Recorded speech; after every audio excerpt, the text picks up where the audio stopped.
man akalain na hindi ko rin inaasahan pa. Narito tayo ngayon upang matunghayan ang nagiinit, nagbabaga at talaga namang usap-usapan at nagtitrending na latest issue ni Ate Erica. Sa pagpapatuloy ay narito muli si Kalingap Val Santos Matubang upang pag-usapan ang issue sa pagitan ni Ate Erica at ng kanyang pamilya, lalong-lalo na sa kanyang lolo na si Lolo Miguel. Sa pagpapatuloy pa nga ay sabi pa ni Kalingap Val na dapat kasuhan daw talaga ang mga vlogger na hindi nagbabayad sa mga kinokontent nila. Dahil pagkatapos daw nila pagkakitaan at gamitin ang mga tao katulad nila Ate Erica, ay bakit hindi daw nila binabayaran ng mga ito? Bukas, sabihin mo sa akin lahat, huwag ka mag-alinlangan. Bahala ako dyan. Kakasuhan natin sila. Ha? Astilan wala silang tinulong sa anak mo. Matapos nilang i-vlog, kumita sa social media, ni 5 walang binibigay. Hindi pwede yan.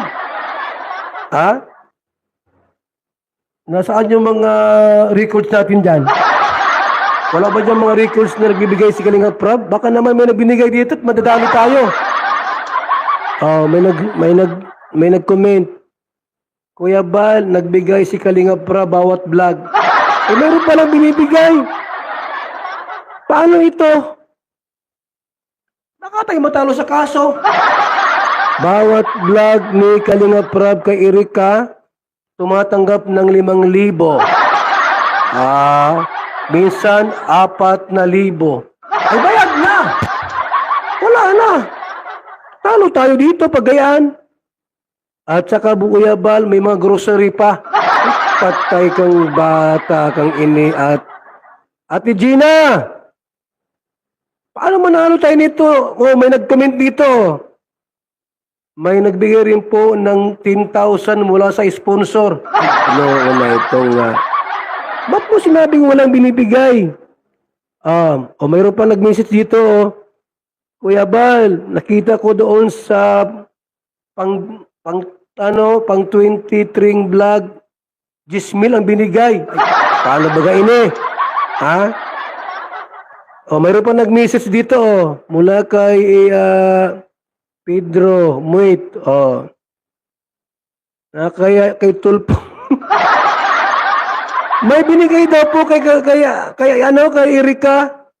Lahat ng binigay po, umabot daw po ng lahat ng binigay sa loob ng ilang buwan, 4 na buwan kalahati, inabot po ng 800,000 pesos. Ang laki naman ang binigay nito.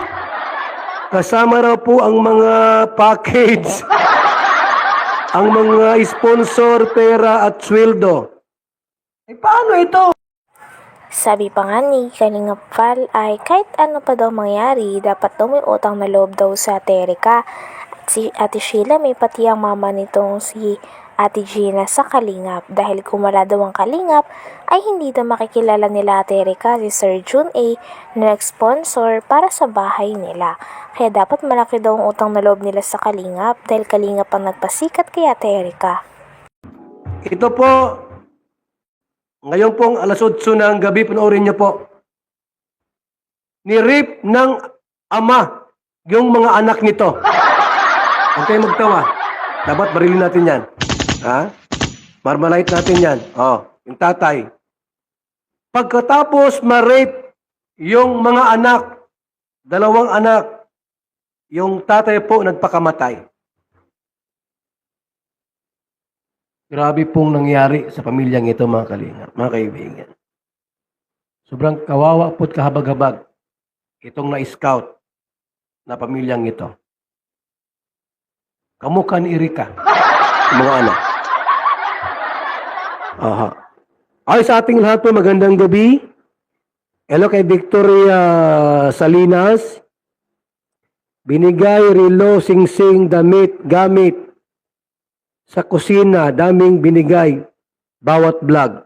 Sabi ni Victoria Salinas. Yan, nakita nila yung mga nanonood sa vlog ni Kalinga Prab. Ha? Relo binigay. Kuya Val, play money daw binigay ni Kalinga Prab. At marami na po. Na binigay.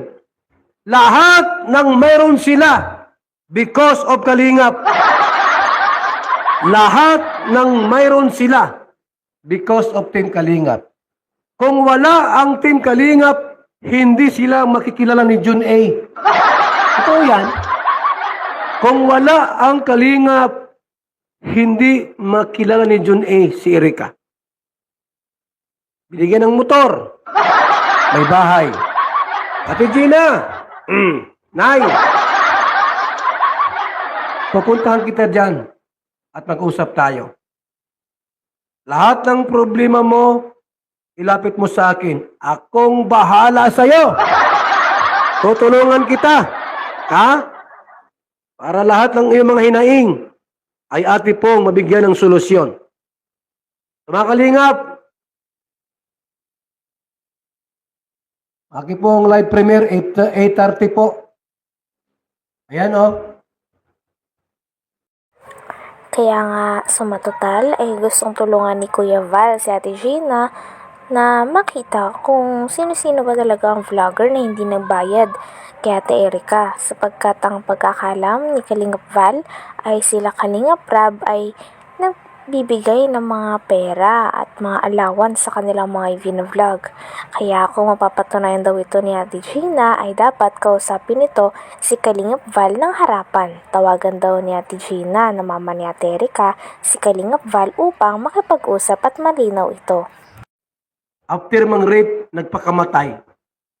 Iniwan yung 5 anak doon sa asawang babae na sobrang kawawa at kahabag-habag. Panoorin niyo po ang bidyong ito sapagkat sobrang kawawa ang pamilyang ito, mga Kalingap. Salamat po sa ating lahat, doon po sa mga nagbibigay sa atin, panggasolina, salamat. Kay Ate Christy, kay Ate Dol, Ann Ramirez Siner, Joby Miragmak, lahat kayo, Lori D. Magalpok, at sa mga nabanggit ko po ng mga tumutulong po sa ating mga travel, biyahe po, araw-araw, sa ating mga pabahay, maraming salamat po. Sa mga nagpakulay po sa ating live, maraming salamat po sa ating lahat. Sa mga nagpakulay po sa ating live ngayong gabi, maraming salamat po sa ating lahat, mga kaibigan. Hayaan nyo po, tutulungan natin yung mga inaapi. Yung mga inaapi. Tayo ang tutulong dito. Walang iba. Ang Team Kalingap ang tutulong sa kanila. Hello kay Carla Tongko. And also kay Spyro Punto de Vista.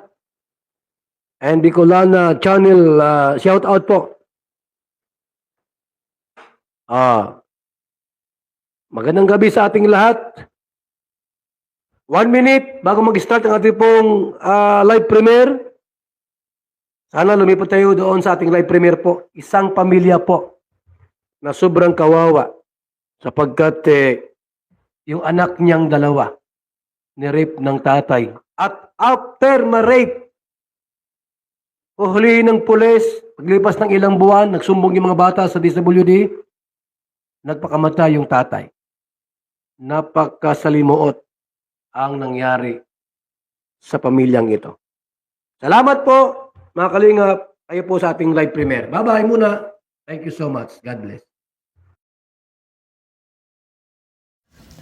Hanggang dito na lamang muna ang ating nag-iinit, nagbabaga, pinag-uusapan at talaga ng mga nagtitrending na latest issue ni Ate Erika.